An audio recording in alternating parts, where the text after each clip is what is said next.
This Sunday was a pretty interesting game. And a lot of times, with the NFL, every game feels important, but a lot of times there just always feels like those games that speak more. You know, earlier in the season, a lot of people felt like it was the Bengals game or maybe even the Bears game when the team still had success with Brock Osweiler that said a lot about Ryan Tannehill. And a lot of people still, their opinion on Tannehill hasn't changed since that Bengals game. They still feel like, more so that he needs to go. A lot of people that had supported Tannehill, kind of jumped off that bandwagon at that point.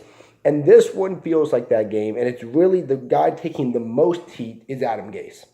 And like I talked about in my Crow video, it is deservingly so because you can't run it on 3 3rd and 10s in a row and whatnot. And the play calling was not good in that game, and it ultimately is what cost us.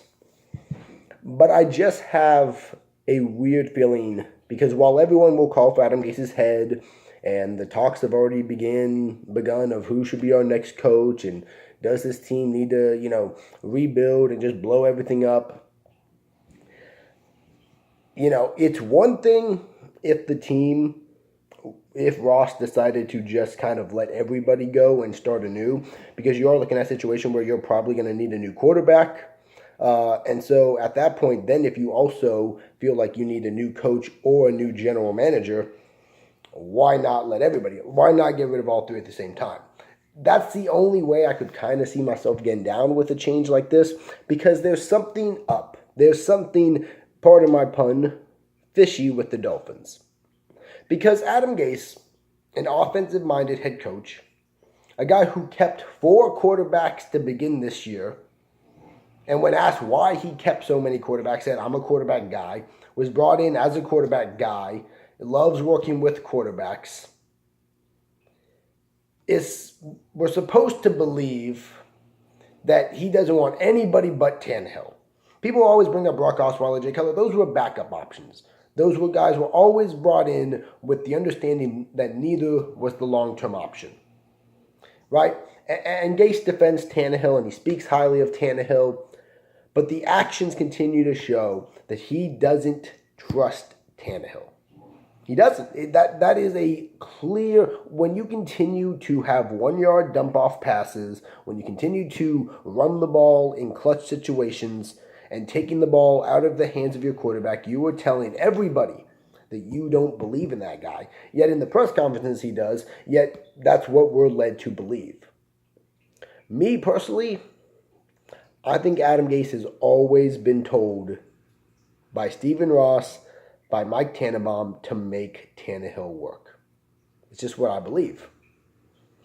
I believe they hired Adam Gase, a guy with a reputation of working with quarterbacks, to make Tannehill work. And so that's why I don't think the team has added any quarterbacks. That's why they haven't drafted one the last few years. I don't think that's an Adam Gase decision. I believe that is an organizational decision. And, that could still fall back on Adam Gase because ultimately he decided to take this job, likely knowing that they wanted him to make Tannehill work. We know that Adam Gase is a bit of a stubborn guy. He probably believes he can turn Tannehill into something more than what we've all seen. But, and so that can all come back on Adam Gase and potentially even get him fired if things don't turn around. But my problem is it feels more like a scapegoat than addressing the real problem. And I've been as much of a Tannehill supporter as anybody, and I was impressed with what I saw with the Colts, but I don't believe in making anybody untouchable. Like that if Tannehill, because of health, because of inconsistencies, because of whatever reason, can't get the job done, you absolutely should be willing to bring in somebody who potentially could.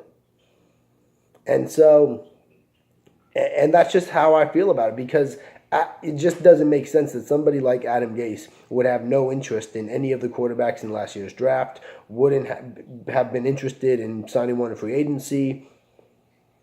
I think it's always been, and again, guys like Brock don't count.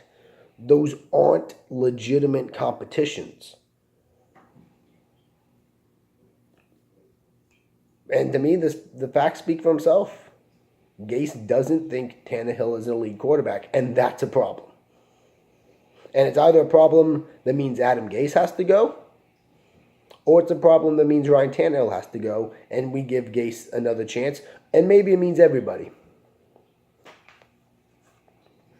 And me personally, I've been a defender of Gase throughout the season. I've made videos defending him.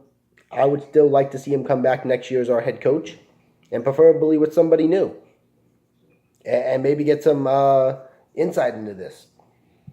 Because if Gase came back next season with a new quarterback and we saw 10, 20-yard passes, we saw him throwing on 3rd and 10s, we saw him taking more chances, it would speak a lot of truth to what I'm saying.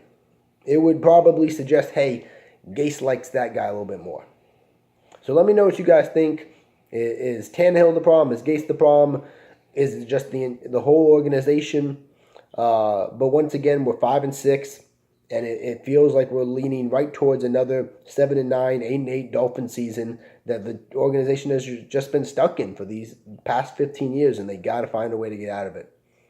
And so I'm going to have some more information videos coming out. Just want to wait for a little more information. I want to see how these final 5 games go. But it is it's a rough life trying to hope that these Dolphins finally get out of this hole that they're in. And, my biggest problem is the Dolphins continue to do this thing where they point out one guy. First it was culture. Last year was culture. The guys aren't the answer. We got to get rid of Ajayi and Landry and all them. The year before that it was, Dennis Hickey was the problem. Or we'll fire a coach, but we won't hire a new GM. You got to make a decision. You trust Gase and Tannenbaum, or you don't.